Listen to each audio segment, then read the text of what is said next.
Recently, I got a message from a member of my community asking what my thoughts were on Maul Shadowlord, the new animated series from Disney following the titular character after the events of the Clone Wars, and I realized that I hadn't even started it yet. It's a funny thing because Star Wars used to be a once or twice in a decade event, all the way from the 1970s to the 2000s, but ever since the Disney acquisition, it feels like a lot of the productions have come out much faster.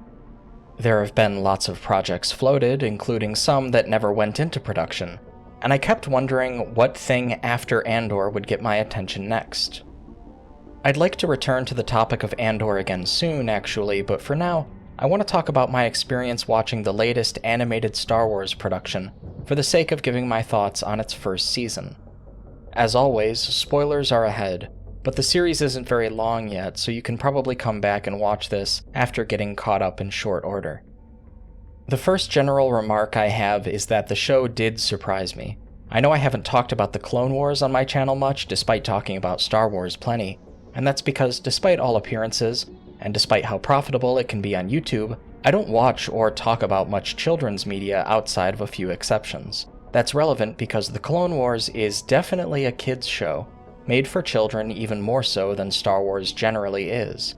Star Wars has that kind of family-friendly, accessible approach, where the rating and the presentation make it kind of a thing that kids can enjoy, but obviously it's made for audiences of all ages, so it's unremarkable that it's such a phenomenon with adults.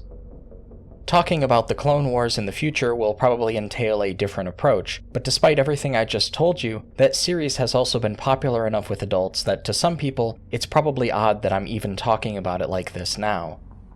There are a few aspects of the Clone Wars and its successor series, Rebels, that always put me off. I did see them basically because I was a teenager at the time when they were airing, but even then I felt like the ideas were a little watered down, and the animation was a little awkward. The voice actors are actually quite talented, and I can see why so many people like it, but to pick an example out of a hat, you might have noticed that the 3D animated characters all kind of tend to move like they're those inflatable men you see outside of car dealerships. Characters in those earlier series tend to extend their entire body, even into minor pieces of dialogue, which generally makes them look a little inhuman to me. I've been noticing that in some of the newer series like the Tales of episodes or the Bad Batch, the character movements, especially during dialogue, are a bit more muted. But Maul Shadowlord is actually the first that I think tuned these animations exactly right. Animation should be about visual spectacle, so sometimes characters will move in ways that are counterintuitive but visually pleasing or a bit over-exaggerated. But to my mind, these should be proportional to the situation. If every time a character speaks, it looks like their entire body is lurching to catch their words in their mouth, they end up looking a little off, but there's virtually none of that here. Another example of the animation being used to much better effect is small design choices like the lightsabers, which waver a lot more in some of the other series. I like this because it reminds me of the much more poetic description of lightsaber duels from some of the novels, like the famous and very popular Matthew Stover novelization, The Revenge of the Sith. In that book, the duel between Palpatine and the Jedi is seen from the platform below, outside the building by Anakin, only as flashes of colorful fire and lightning, red and green fire and purple lightning clashing in the Chancellor's office. The idea of portraying lightsabers in this way is a purely visual choice, and I think it enhances this series quite a bit. It's also a neat bit of character building for Maul, because we see him in a firefight against some of the police during a heist sequence at the outset of the show. The fire makes him look powerful and builds on this idea that he's fueled by rage. If anything had me shaking my head while watching, it was actually that scene specifically. This might be a small complaint, which goes to show how otherwise good the series is, but when Maul appears, the music that accompanies him uses the choir from the scene where he's originally introduced in The Phantom Menace. I understand that it's meant to be a callback, but it just seems a bit artless to decide to make the most iconic part of Duel of the Fates into Maul's personal leitmotif. The poetic meaning of Duel of the Fates has more to do with the multiple battles taking place at the time and the struggle between the Jedi and the Sith over the fate of Anakin Skywalker, where the fates being decided in the duel are not merely the three individuals participating, nor by extension the other people fighting in the battles at Naboo, but also the Jedi and the Sith generally and the entire galaxy at large, as the fate of the Chosen One hangs in the balance. Duel of the Fates therefore has multiple meanings, and using it for Maul personally feels reductive, especially given how marginal he is to Anakin's story at this point. It would have made more sense actually to use that leitmotif when Vader appears towards the end of the series. Nothing that happens here can really affect that plotline overall, although I will add one caveat. I will rescind this criticism under two conditions. One, if the theme is used in the future to contextualize Maul training his new apprentice up to be the character a lot of fans have suspected her to be, Darth Talon, from the original concept that George Lucas had for the Star Wars sequels. And two, if Darth Talon actually does become relevant to the ultimate fate of the Jedi and the Sith in some way, especially to the Skywalkers in the future, which at this point would mostly mean Rey after the events of The Rise of Skywalker. That all seems like a long shot, but it could happen, and I think it would reinvigorate the use of this theme and give it some much-needed contextualization. I would hardly put it past the folks working at Lucasfilm to plan something like that out either, as despite some of the troubled releases over the years, there does at least seem to be some kind of plan to develop Dave Filoni's and Jon Favreau's, the good Jon Favreau, story around Thrawn, Din Djarin, Ezra, and the characters of the father, daughter, and son from Mortis. Multiple series, and now eventually films, have fed that storyline, so obviously the folks working on that could have similar long-term plans for other characters and storylines. It would actually be a bit of a relief if they did, because as much as I've heard, and thought myself, that Star Wars has become a bit too much like the MCU, it's also better to have some kind of plan than to continue canceling projects and rotating in directors and changing films to streaming series and all other kinds of things that make Star Wars feel unplanned and, by extension, less than special. People have accused George Lucas of a lot of things as a writer and director, but one criticism that I don't think would stand up to scrutiny is the idea that he didn't have concepts of what he thought Star Wars should be, or that his decisions habitually lacked significance. A little intentionality goes a long way, is what I'm saying. There's something else that I noticed across Maul Shadow Lord's first season. A common complaint in previous series, especially with a significant amount of Rebels, the final season of the Clone Wars, and a portion of the Bad Batch, is that many episodes focus on coming-of-age stories with younger characters that tend to slow the plot of the series down. I was usually bothered by these a bit less, as I felt they usually had some thematic resonance with the larger story, but I understood the criticism. However, I do think it's important for shows written mainly for kids to have some child characters here and there, and Maul Shadow Lord actually accomplishes this in 2 cases without affecting its pacing. If anything, the 2 younger characters are central to some of the most intense sequences in the show. I think this proves what can be done when writers respect that younger audiences, and younger people generally, have the full emotional range that adults have, if not the experiences. It also helps that the characters in question, the detective's son Riley and the apprentice Devon, are more like teenagers, which generally gives writers license to write slightly darker stories. Speaking of darker stories, a lot of the earlier animated projects had a tendency to allow characters to get off-screened, where a character is killed but the visual cuts away to another character's reaction. This was frequent enough in shows about war and death that I felt it sort of undercut the brutality of what was being written about.